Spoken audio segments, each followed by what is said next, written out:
There are a lot of things you can do to improve your health and aging, but it can be really overwhelming. Today I'm going to share the first thing you need to do to improve your health and wellness as you are aging. Hey there, my name's Michelle, and I share information I'm learning as a nurse, a caregiver, a coach, and someone dealing with autoimmunity.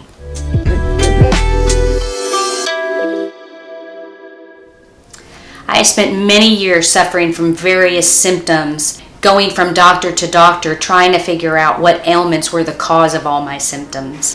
Most doctors I saw never linked the individual symptoms. They treated them separately, usually with a medication for each symptom. So over time, I was amassing prescription after prescription, and each drug I was taking had its own round of side effects, leading to even more symptoms.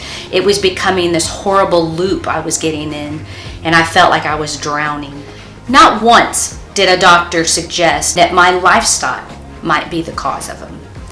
That was new to me when I first discovered that, hey, 80 to 90% of our health outcomes is a direct result of our daily lifestyle choices. That is a big deal.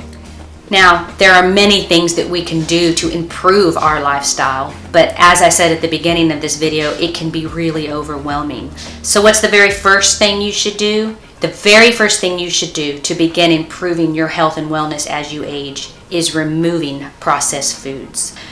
Over 65% of the American diet is processed foods. So when I suggest removing that, I know that that's not an easy thing to accomplish. So processing foods actually involves processes that we do that modify or refine the foods that we are eating. We do this for a variety of reasons. Some foods need to be processed so they have a longer shelf life. Other foods need to be processed simply so they become the foods that we're wanting to eat. A good example of this is cheese. Other substances, however, are completely man-made, manufactured in order to create food-like substances that we as humans were never actually meant to consume.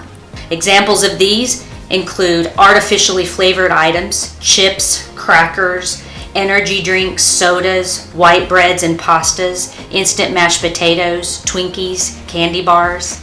Now wait, are you saying I can't have any of these foods ever again? Well, ideally, yes, it'd be best if you don't have them anymore. But really what we're talking about is a reduction in the amount of the processed foods we're eating. The truth is, these man-made chemically enhanced substances are actually really hard on our body. They cause the liver to overwork. They cause us to have to detox more. They affect what's in our brain so we're not thinking as clearly. They increase our aging. And in a society that highly values looking young, it's interesting that we eat foods that promote rapid aging. Even if you took these foods and consumed them at half the amount you're currently consuming them, would have a huge impact. So take a minute to think about that. How is what I'm putting in my mouth contributing to the symptoms I'm feeling? Most of these highly processed foods are actually the direct cause of the chronic inflammation that we're dealing with. Chronic inflammation plays a role in every chronic disease that we're dealing with, including dementia. Remember, the body has to do something with those substances. If you're trying to lose weight, a lot of those toxins are actually stored in your fat tissue. Your body doesn't want to lose weight because then it has to release those toxins and figure out what to do with them. It's a conundrum. If I'm eating less of those toxins, my body can then deal with what it has and clear it out and get rid of it, and my body's now functioning better. Think about the impact that would have on your health and your wellness.